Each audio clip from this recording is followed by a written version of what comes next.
Well, good morning. Welcome back to Tail 3 Cabins. We're going to take our maiden voyage. We're going to leave this morning.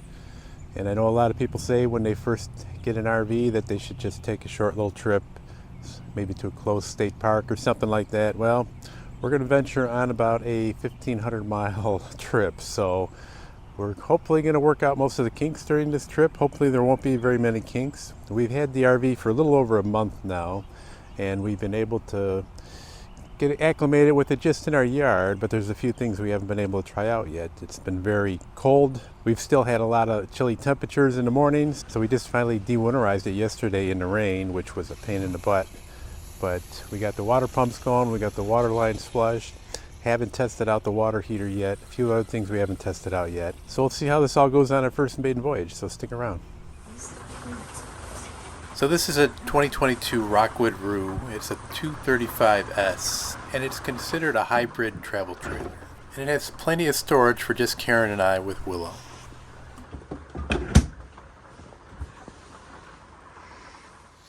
I purchased this little gauge that you put on the end of your garden hose, and it'll tell you how much water you have flowing through it. And I only want to put about 20 gallons in our fresh water tank. It's kind of hard to go by the LED lights because they can be off by as much as 10 gallons. 20 gallons should be enough if we needed to take a shower or do something overnight before we get to the RV park. Just checking all compartments once again, doing a little once over before we head out on our journey.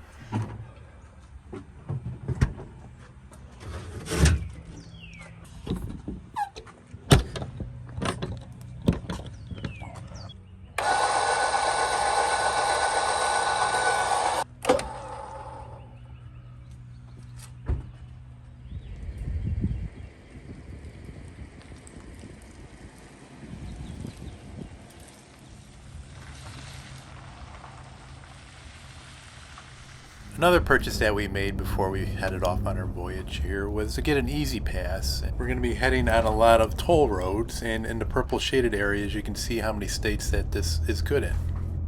Only getting about 10 miles per gallon on my truck while towing. There will be a lot more fuel stops. I looked into a bunch of add-on mirrors to aid in towing, and I actually decided on the cheapest one that Amazon had. It was only about $8.50, and to be honest with you, it did quite well. It shakes a little bit when you're going up upper highway speeds, but I was very pleased with it. I only bought one for the time being, just on the driver's side, but I'll be buying a second one for the passenger side. On this trip, I have a rear camera that I can use to see on that side of the RV. Now, I know I don't have a giant fifth wheel, but my trailer is quite a bit wider than my truck, and going in these tunnels was a little bit nerve-wracking just because I wasn't used to towing something that wide. Even though it's great towing your kitchen and your bathroom along with you, we didn't have time to train Willow how to use the flush toilet inside the RV, so we had to do it the old-fashioned way. Did you go potty? Girl. The Outer Banks is about 620 miles from our home, and we're staying halfway about 30 minutes outside of Washington, D.C. at a Cracker Barrel. This one provides RV overnight parking. Dinner is served. Did you cook it the way I like it? Yes. I helped. We're going to experience a little everything on this trip, and this is our first time boondocking. It was a little uncomfortable, a little bit noisy in the parking lot. It's close to the freeway, which there's a lot of truck noise, but all in all, it was free and quick to get right back on the freeway. Now, just a side note, we used our batteries overnight and used up 22% of the battery's capacity. We had the fantastic fan going all night long, a few lights, we were charging our devices, and a little bit of TV. We delayed getting back on the freeway till about 9-10 o'clock, thinking we would bypass the DC traffic, but I don't think there's any way of bypassing DC traffic. About another hour, hour and a half to our estimated time that it was going to take to get to the Outer Banks. Today's driving would take us through a couple more tunnels and several bridges. As we get closer to our destination and heading over the water, the winds are picking up a little bit, and you can feel the trailer definitely pulling the back end back and forth. Not too terribly squirrely, but definitely noticeable. So we arrived at Camp Hatteras about 4 p.m. in the evening. Backing into our site went really easy. All the sites are concrete, they're wide, and they're very level. We didn't have to worry about leveling the trailer except forward and back. Now the Outer Banks is just a long strip of land out in the middle of the ocean basically. There's a sound side and an ocean side. That's the Atlantic Ocean over there. And sometimes this strip of land is only wider than 200 or 300 feet. One thing we didn't account for was just how windy it was going to be. You can see the flaps on the canvas over there flapping away, and that really bothered Willow inside. The view we had was great. In fact, looking out the windows, sometimes we felt that we were on a boat when you saw the water out there. Here's a few sights from this long, narrow town.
Wind here, at least 20-30 knots every day, and if you can tell by the highlights that the wind seems to be a draw to a lot of kite surfers, a lot of kite flyers, hang gliders, and it's no wonder why the Wright brothers chose this area for their first test in flight.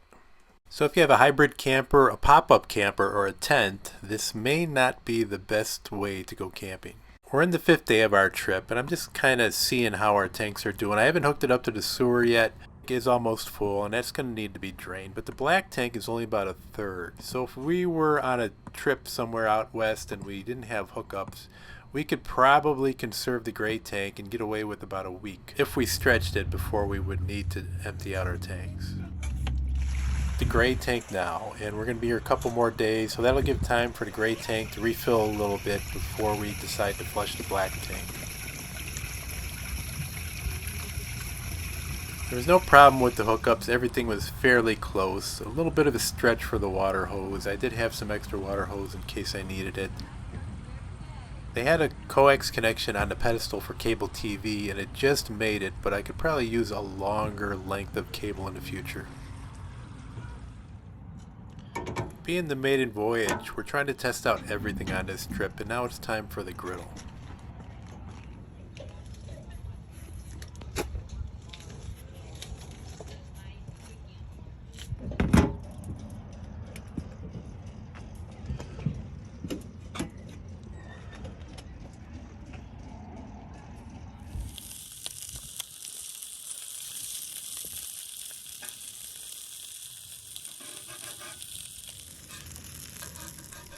Best way to see where the hot spots are on this thing.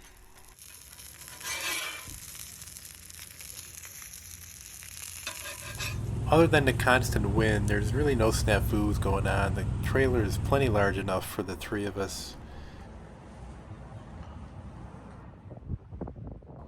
Now if you're going to come down to this area, just a few things. There's quite a few lighthouses that you can visit. A lot of these lighthouses are managed by the national parks.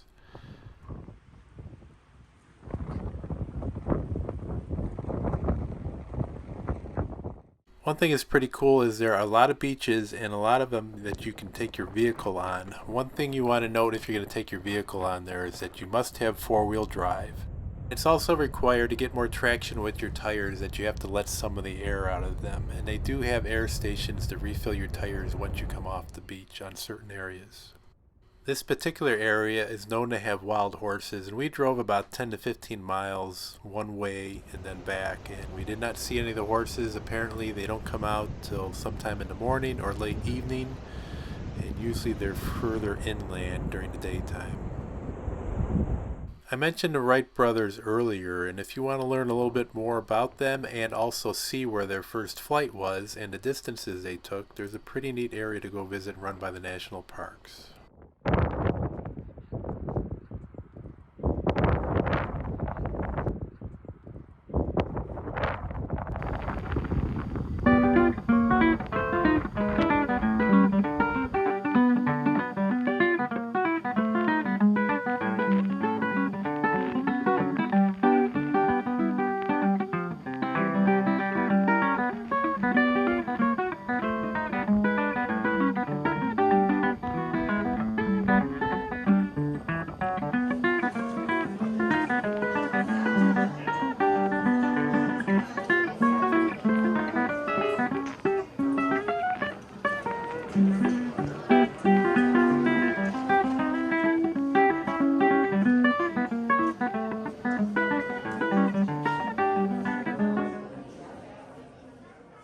As we were heading out from the museum here, it started to rain at a pretty good clip, and we were expecting it, and we were expecting a wind warning, believe it or not.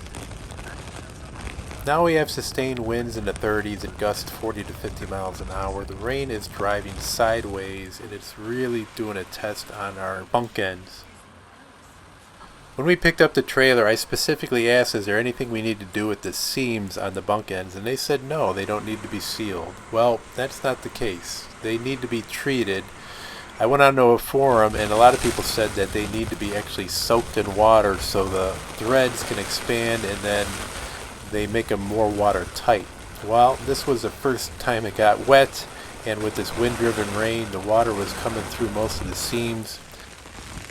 All in all, we got about 4 inches of wind-driven rain. We ended up taking the mattress off of the bunk end. We decided that we wanted to get a good night's sleep, and we didn't want to hear flapping canvas all night long because we were going to be heading out in the morning.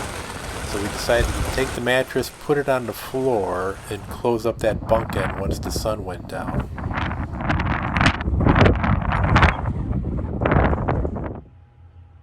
Having that bunk end closed made for a much quieter night. I think Willow enjoyed having us on the floor too. We're heading out. It's 10 a.m. Our Easy Pass is getting a workout at another gate. We're going to be heading on the Chesapeake Bay Bridge / tunnel, which is kind of scary. Altogether, the combination of bridges and tunnels is 17 miles. Some of the tunnels are 100 feet below the surface of the water. We're doing a one-night stop at a state forest in Maryland called Pocomoke.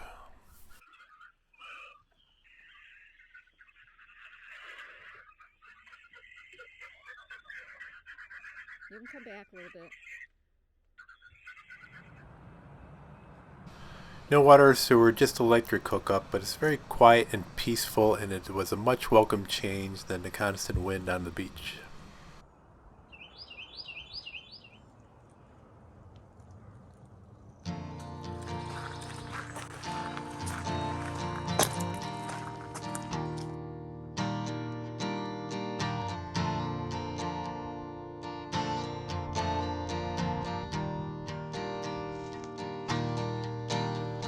This ended up being a nice little one-night layover between our next stop, which is going to be visiting some family up just inside the border of Pennsylvania.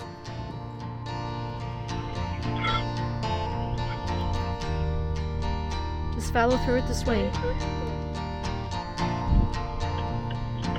Okay, just come on back. So we've done boondocking at Cracker Barrel, we've stayed in a regular RV park, stayed in a state park with not many hookups, and now we're moochdocking. We're going to hang with family for a couple days, taking a ball game. Run! Run, Charlotte, run! Run, Charlotte, run! Good job! And just do some catching up.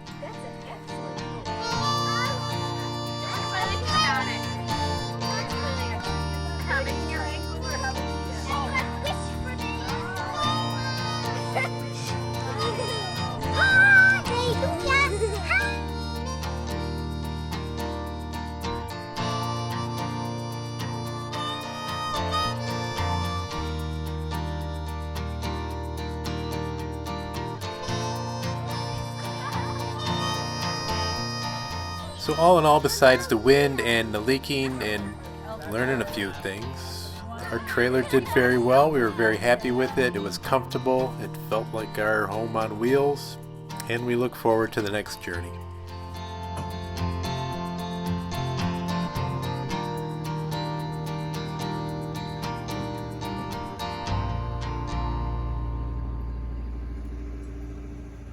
I appreciate everybody watching these videos. Hope you enjoy and subscribe. Click on that little bell when you want to know when a new one is coming out.